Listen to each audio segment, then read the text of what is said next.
Okay, this is pretty much what we're going to do today. I've got my swarm trap. It's just not the prettiest thing in the world. I made it out of scrap lumber. I explained that in one of my other videos.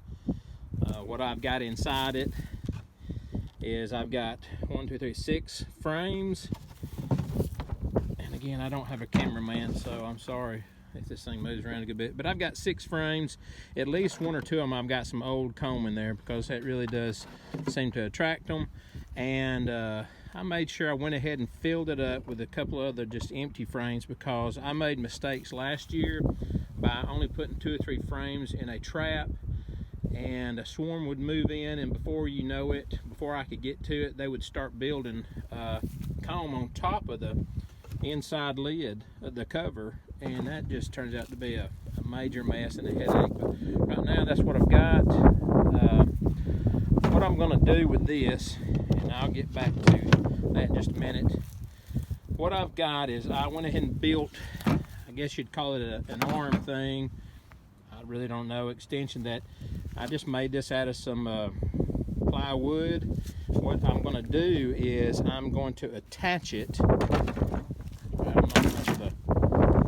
not much of a TV guy, but I'm going to attach it like this so the arm extends, gives it enough room so you can get the top on the trap, but I'm going to hang this on the tree. So as you can see, I drilled a hole in the top and I built it so it stands off so you can still get the lid on. Now let me say this, what you'll need is you'll need your trap, your frames, fill it up with at least 6 frames. This particular trap size will hold 6 frames.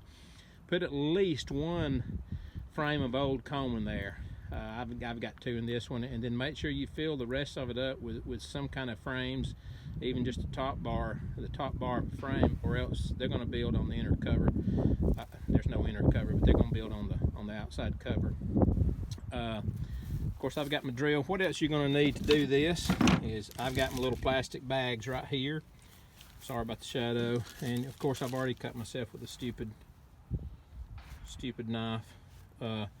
Anyway, I used the little snack bag, sandwich bags.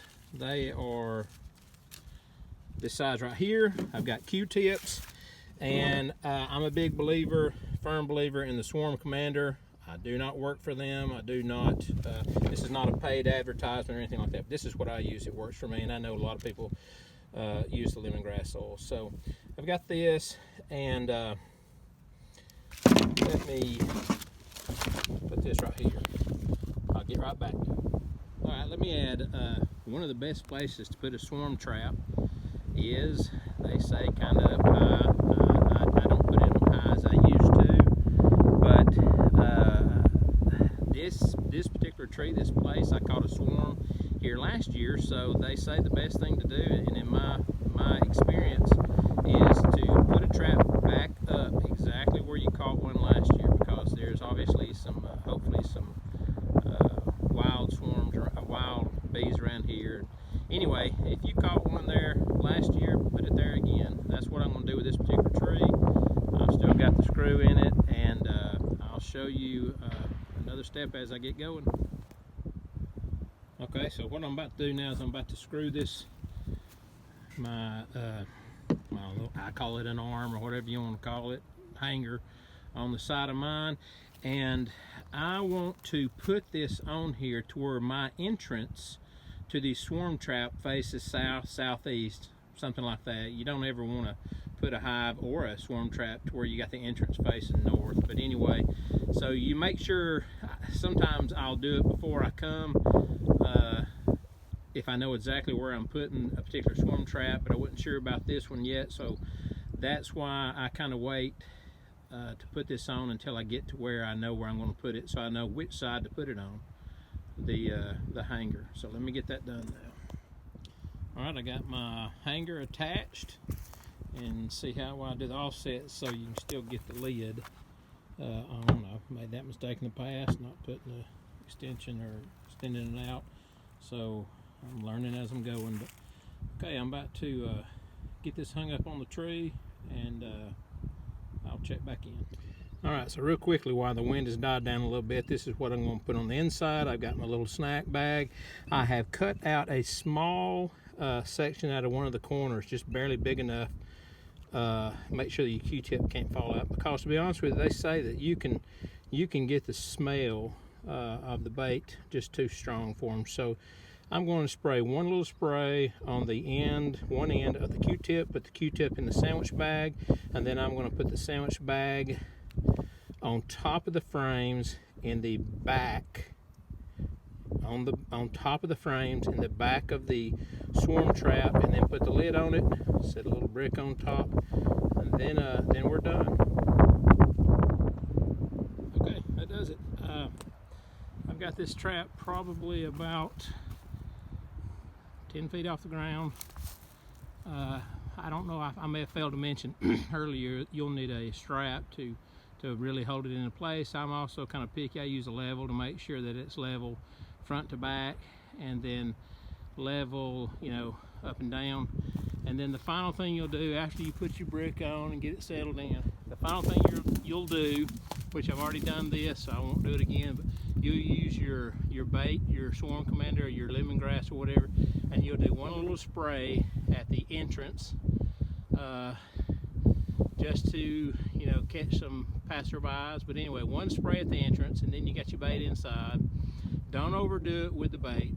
Don't overspray. A lot of people think, well, or at least I did when I first started, a lot of bait, a lot of spray really get them, but apparently you can overdo it. So make sure you don't do that.